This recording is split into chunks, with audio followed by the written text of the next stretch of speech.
Ever wondered if tying the knot is truly the key to happiness? Or if maybe, just maybe, some of the wisest folks in history actually thought going solo was the smarter path? Prepare to have your mind blown. Could it be that one famous thinker believed the perfect society had no room for traditional marriage at all? Did another ancient sage swap a house and family for a simple clay jar? And why? What if a renowned teacher compiled a whole list of reasons why saying, "I do," was more like saying, "I am doomed"? And did some philosophers see love and family not as joys, but as major roadblocks to achieving true peace or even spiritual enlightenment? Get ready to journey back in time and meet 6 ancient philosophers who made some pretty strong cases for the single life, or lived it in ways that spoke louder than words. Their ideas might just make you rethink everything. Number 6. Heraclitus, the weeping philosopher, who preferred loneliness. Picture ancient Greece long before an iPhone could distract you. We are talking about Ephesus, a bustling city in what is now Turkey, around 500 years before the Common Era. This was a time of big thinkers, people trying to figure out the world without Google. One of these thinkers was Heraclitus. He was not exactly known for being the life of the party. In fact, he got a nickname, the Weeping Philosopher. Not because he was always crying at sad movies. There were no movies. He supposedly wept for humanity, for how foolish he thought most people were. Heraclitus came from a pretty important family, an aristocratic one. He could have had a comfortable life, maybe gone into politics, or enjoyed the perks of his status. But Heraclitus was not interested in the usual things. He reportedly gave up his claim to be a sort of king or high priest in his city, passing it to his brother. Why? Because he seemed to think most people were, well, a bit dim. He was not a fan of crowds or popular opinions. He was more of a lone wolf, a thinker who preferred his own company and his own deep thoughts. His big ideas were pretty complex. He famously said, "You cannot step into the same river twice."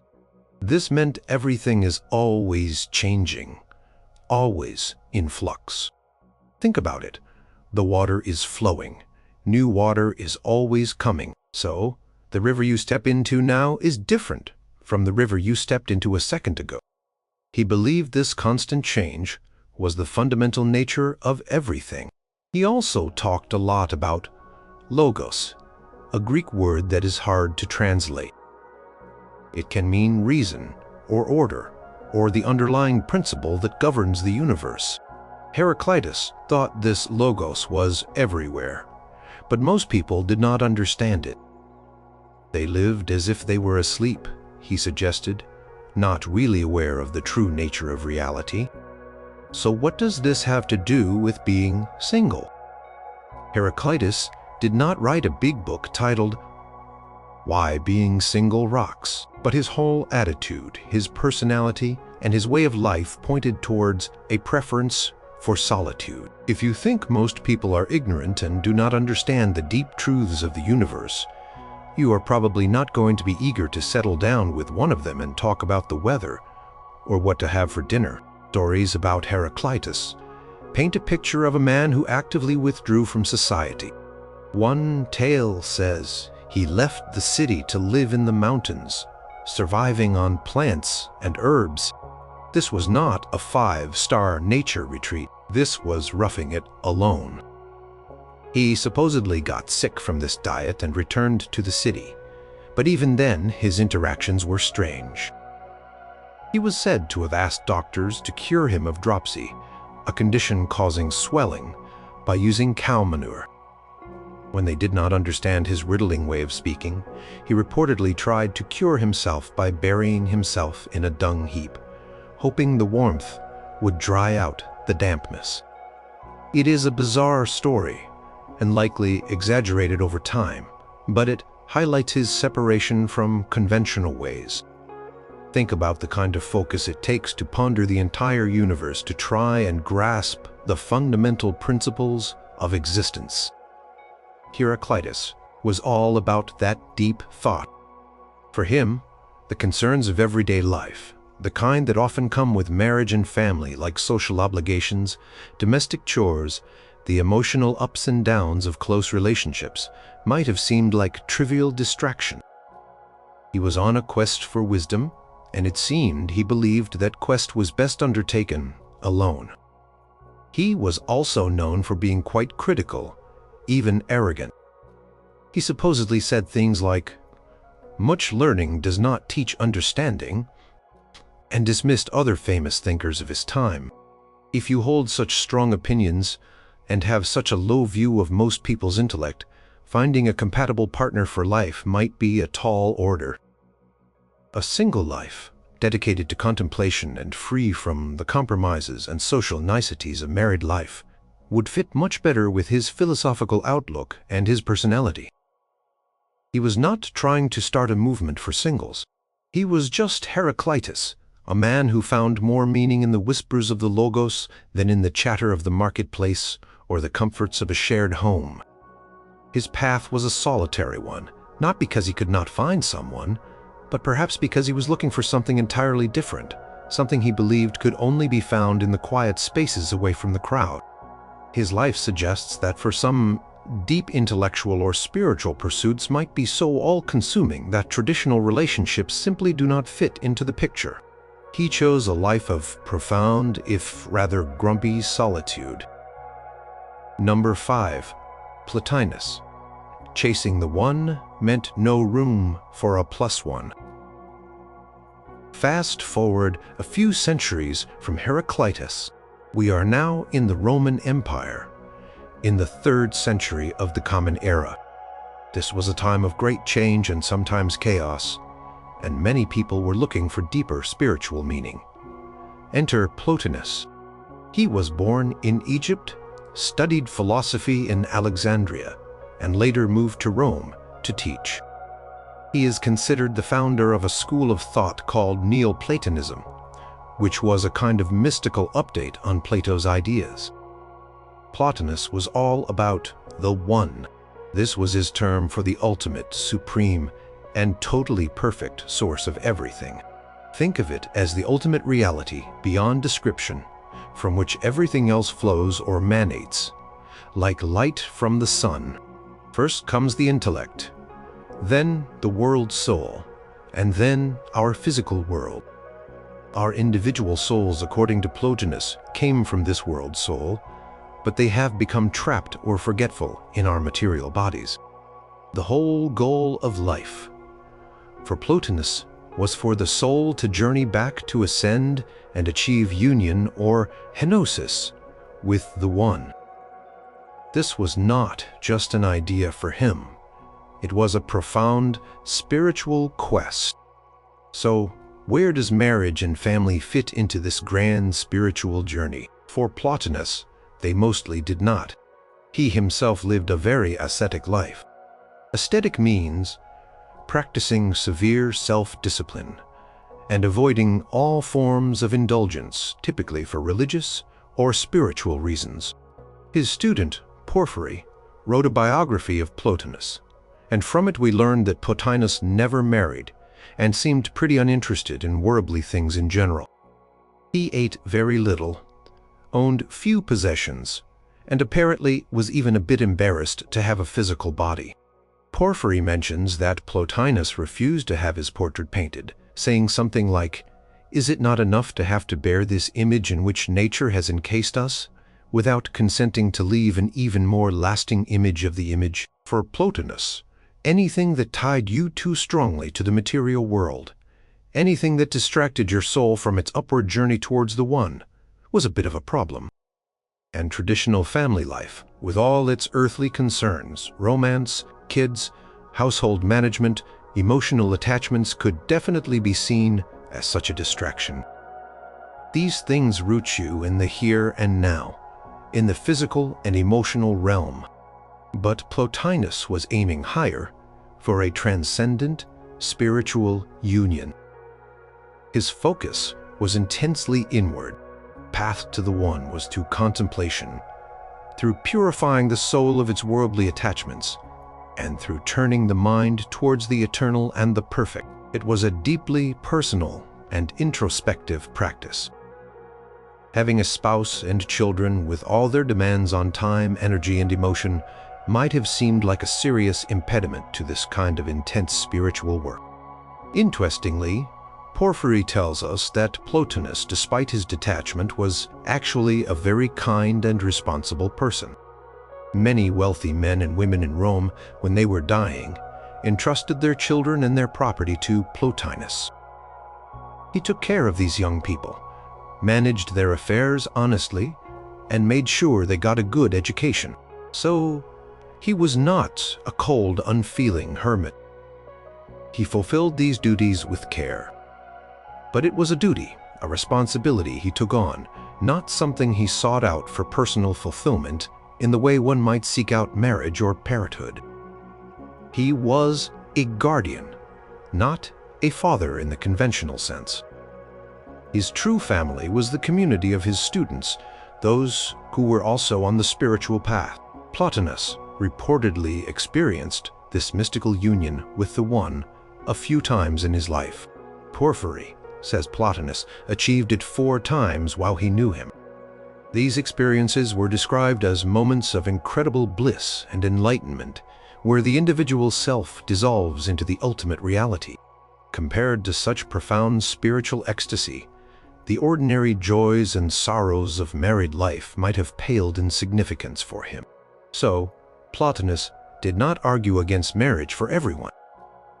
He was not laying down a law, but for someone dedicated to his specific philosophical and spiritual path, the path of Neoplatonism, a single life, free from deep worldly entanglements, was almost a natural consequence.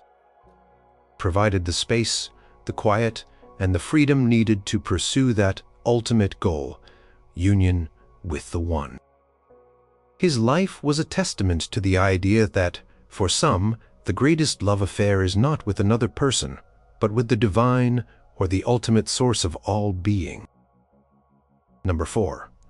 Epicurus. Was marriage a recipe for stress rather than bliss? Let us travel back in time again to ancient Athens, around 300 years before the Common Era. This is after Plato and Aristotle, during what is called the Hellenistic period. A philosopher named Epicurus set up a school called the Garden. Was literally in a garden, a quiet place away from the hustle and bustle of the city. And what did Epicurus teach? He taught that the goal of life was pleasure. Now hold on. Before you imagine wild parties and non-stop indulgence, Epicurus's idea of pleasure was very different from what we might think. For him, the highest pleasure was not about feasting and drinking and living it up. It was about ataraxia and aponia. Those are fancy Greek words, but they have simple meanings. Ataraxia means tranquility, peace of mind, freedom from fear and anxiety. Aponia means the absence of physical pain. So, for Epicurus, the best life was a calm, peaceful life, free from pain and worry. That was true pleasure. So, how did marriage and family fit into this picture of a tranquil life? Epicurus was a bit wary of them. He did not issue a strict no-marriage rule for his followers, but he definitely suggested that getting married and having children could be a major source of stress and disturbance, the very things that get in the way of ataraxia. Think about it. Marriage involves another person with their own desires, moods, and problems. It can lead to arguments, emotional turmoil, jealousy, and all sorts of complications. Children, while a source of joy for many, also bring immense responsibilities. Worries about their health and future, financial burdens, and sleepless nights. From Epicurus's point of view, these are all potential threats to your peace of mind. He famously advised, "Live unknown." This meant avoiding public life, politics, and anything that could bring you fame or notoriety, because those things often lead to trouble and anxiety. He preferred a simple life, surrounded by friends, focused on modest pleasures like good conversation, simple food, and the study of philosophy. His school, the Garden, was a community of friends who lived this way. They shared their lives, supported each other, and pursued this calm way of living together. When it came to romantic love, the passionate, intense kind often associated with falling in love, Epicurus was particularly cautious. This kind of love, often called eros in Greek, can bring intense highs, but also devastating lows. It can make you irrational, obsessed, and miserable when things go wrong. For someone seeking tranquility, passionate love was like playing with fire, exciting maybe, but very risky. Epicurus valued friendship, or philia, much more highly. Friendships, in his view, were a source of stable, calm, and reliable pleasure. Friends could offer support, companionship, and intellectual stimulation, without the intense emotional drama and heavy obligations that often came with romantic relationships or family life. In the Garden, men and women, and even slaves, were welcomed as friends and fellow seekers of tranquility. Some sources suggest Epicurus himself never married. He did write about the wise man sometimes marrying and having children under certain circumstances, but he also noted that sexual intercourse has never done a man good, and he is lucky if it has not harmed him. This is a pretty strong statement. It reflects his general view that intense physical desires and their consequences often lead to more trouble than they are worth. So, for Epicurus, the decision about whether to marry was a practical one, to be judged by its likely impact on your overall peace and happiness. If you could find a partner who truly contributed to your tranquility and did not add to your worries, maybe it could work. But he seemed to think that was a rare case. More often, he believed, marriage and family life would involve too many disturbances, too many anxieties, and too many responsibilities that would detract from the simple, peaceful life he advocated. His philosophy was not about being selfish in a mean way. It was about intelligently managing your life to maximize your own sustainable happiness, which he defined as that calm, untroubled state.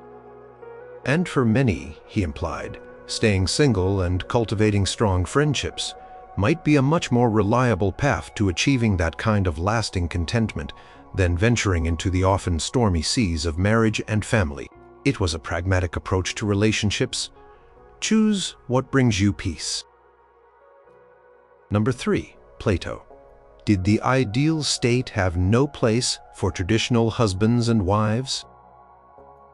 We are now in classical Athens, around 400 to 300 years before the Common Era.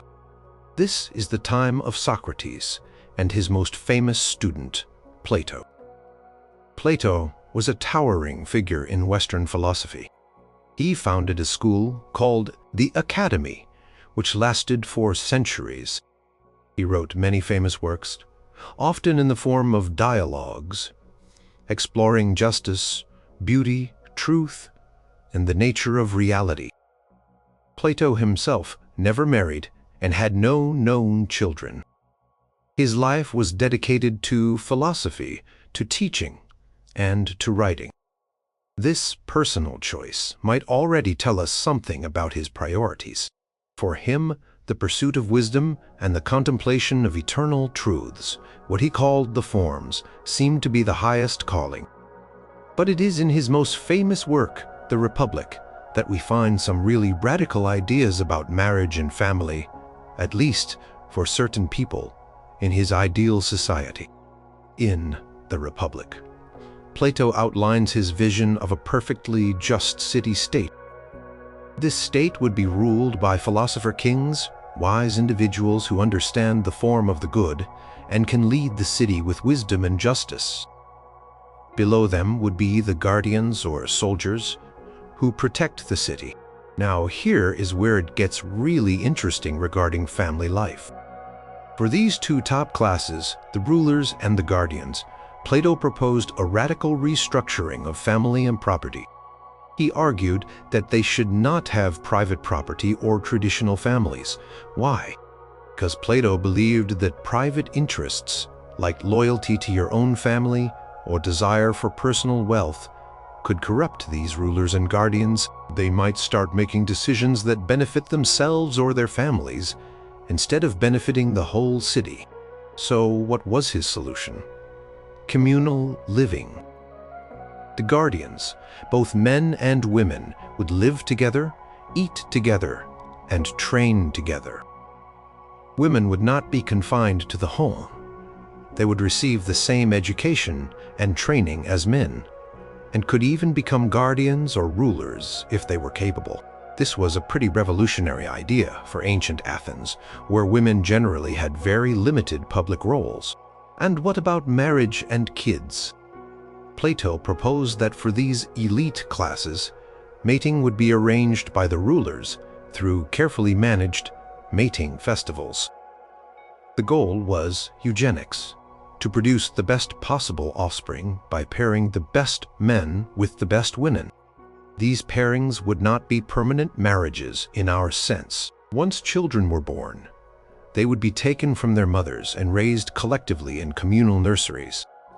No child would know who their biological parents were, and no parent would know for sure who their biological children were. All children of a certain generation would consider all adults of the previous generation who made it at a certain time as their parents, and all children of their own generation as their brothers and sisters. The purpose of this shocking arrangement was to create unity. If everyone in the ruling class considered everyone else their family, then there would be no private family loyalties to divide them. They would all be dedicated to the good of the city as one big family. It was about ensuring that their primary loyalty was to the state, not to a private spouse or child. Of course, these rules about communal living and the abolition of the traditional family were only for the guardian and ruler classes. The third class in Plato's ideal state, the producers, farmers, artisans, merchants, would be allowed to have private property and traditional families. Plato seemed less concerned about their private interests because they did not hold political power. Beyond the Republic, in another of Plato's dialogues, the Symposium, he discusses the nature of love, or eros.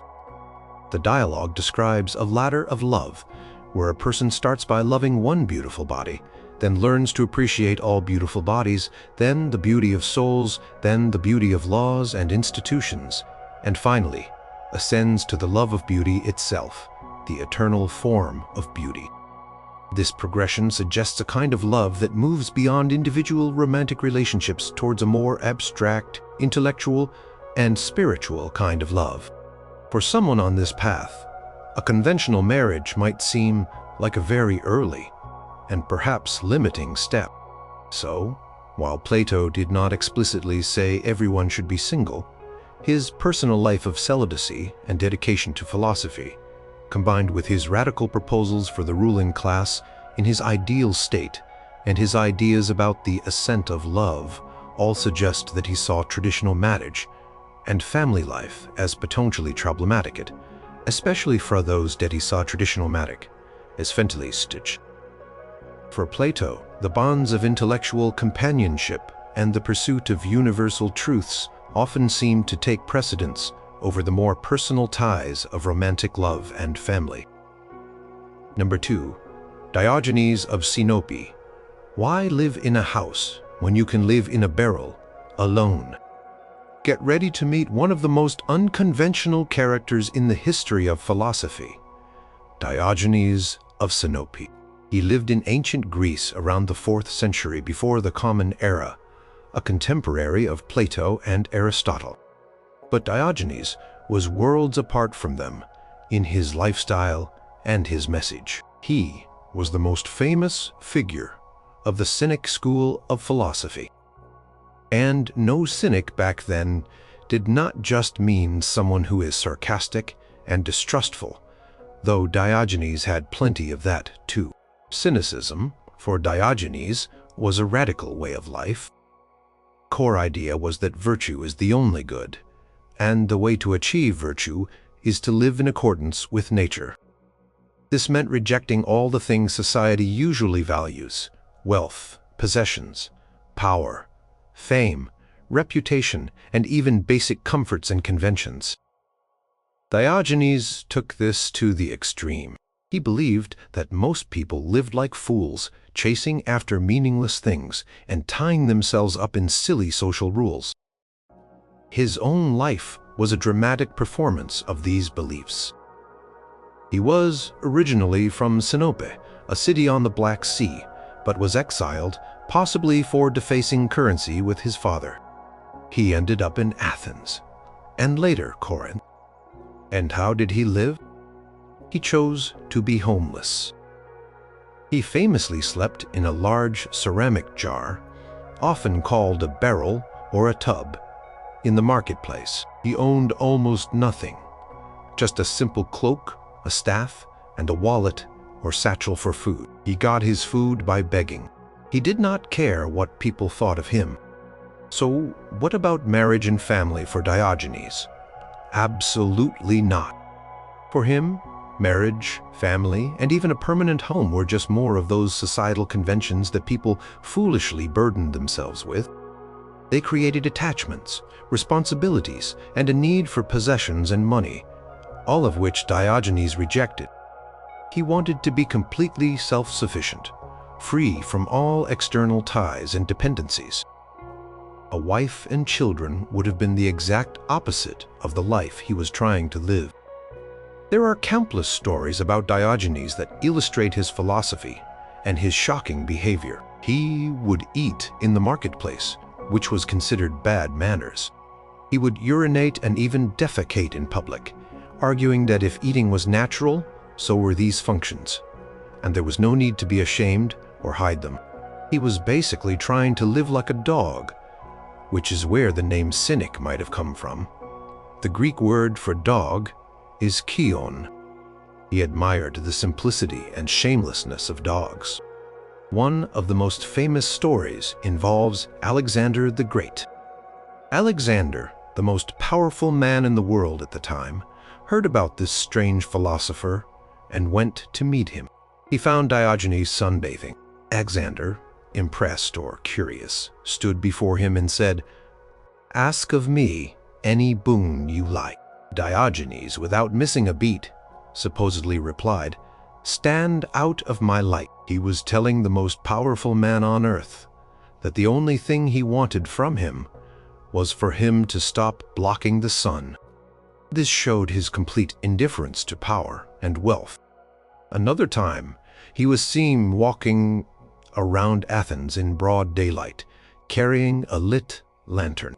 When people asked him what he was doing, he would say, "I am just looking for an honest man," or "I am looking for a human being." The implication was that he could not find one among the supposedly civilized citizens of Athens. They were all corrupted by societal norms.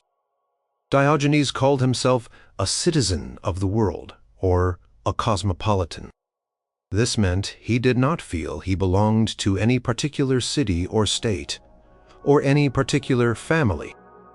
His loyalty was to reason and nature, not to man, made institutions or relationships. His views on physical needs were also very practical and detached. If he needed to satisfy a sexual urge, he might do so publicly, again arguing that it was a natural act. This was not about love or romance. It was about dealing with a bodily need in the simplest way possible, without emotional entanglement or social ceremony. For Diogenes, romantic love and the structures of marriage were just more traps more ways for society to complicate life and distract people from living virtuously and naturally. Living single was not just a preference for Diogenes, it was an essential part of his philosophical practice. It was a declaration of independence from all the things he saw as false and corrupting. He wanted to show people that it was possible to be happy and virtuous with almost nothing, relying only on oneself and on nature. His life was a living, breathing, and often shocking argument for a kind of radical freedom that left no room for the ties and responsibilities of traditional family life. He chose the life of a philosophical street dog, and in doing so became a legend. Number 1. Theophrastus, the Og philosopher, who listed all the reasons not to get hitched. And now for our top philosopher who had some serious reservations about married life, let us meet Theophrastus. He lived in ancient Greece from about 371 to 287 years before the Common Era. He was a big deal in the philosophical world. He was a student of Aristotle, and when Aristotle died, Theophrastus became his successor as the head of the Peripatetic school in Athens. This was a prestigious position. He was a respected scholar, a scientist, especially in botany, and a prolific writer on a huge range of subjects. Unlike some of the other philosophers on our list who lived unconventional lives, Theophrastus was more of a mainstream academic figure. However, he wrote a book, now lost, called On Marriage, or Perigamou in Greek. We know about this book because, centuries later, a Christian writer named Saint Jerome quoted extensively from it in his own work, Against Jovinianus. Jerome was arguing for the superiority of celibacy, and he used Theophrastus's arguments to support his case. So, thanks to Jerome, we have a pretty good idea of what Theophrastus had to say about the downsides of getting married. And boy, did Theophrastus have a list. It was not so much a philosophical argument from abstract principles, like Plato's or Plotinus's. It was more like a very practical, almost cynical rundown of all the troubles and annoyances that marriage could bring, especially for a wise man, a philosopher, who valued his peace of mind and his time for study. So, what were some of Theophrastus's reported points against taking a wife? First, a wife is a huge distraction from study and philosophy. A wise man needs quiet and focus. How can you concentrate on deep thoughts when there are domestic concerns constantly demanding your attention? Then there is the expense. Theophrastus reportedly pointed out that a wife comes with many costs. There is the dowry, her clothes, her jewelry, servants, and all the things she might want or need. This can be a financial burden and a source of worry. He also supposedly worried about the character of the wife. You might marry a beautiful woman, but she could be extravagant, or a chatterbox, or bad-tempered, or unfaithful. Or you might marry an ugly woman, and then you have to live with that. It was like a lottery, and the chances of getting a truly good and compatible wife were slim. Even if she was good, you would worry about her getting sick or about her conduct. Theophrastus also apparently touched on the annoyances of a wife's family and her female friends, who might interfere or cause trouble. And if your wife is from a higher social class, she might be arrogant and try to boss you around. If she is from a lower class, you might feel ashamed. Children were another big concern. While some might see them as a blessing, Theophrastus, as reported by Jerome, saw them as a source of great anxiety. Children get sick, they need education, they can be disobedient, they cost a lot of money, and after all your effort, they might turn out badly or die young, causing immense grief. For a philosopher seeking tranquility, this was a heavy load of potential sorrow and worry. Theophrastus is said to have argued that a wise man should not enslave himself to these kinds of concerns. Marriage means a loss of freedom. You are no longer just responsible for yourself. You are tied to the fortunes and misfortunes of your wife and children. Your peace of mind is constantly under threat.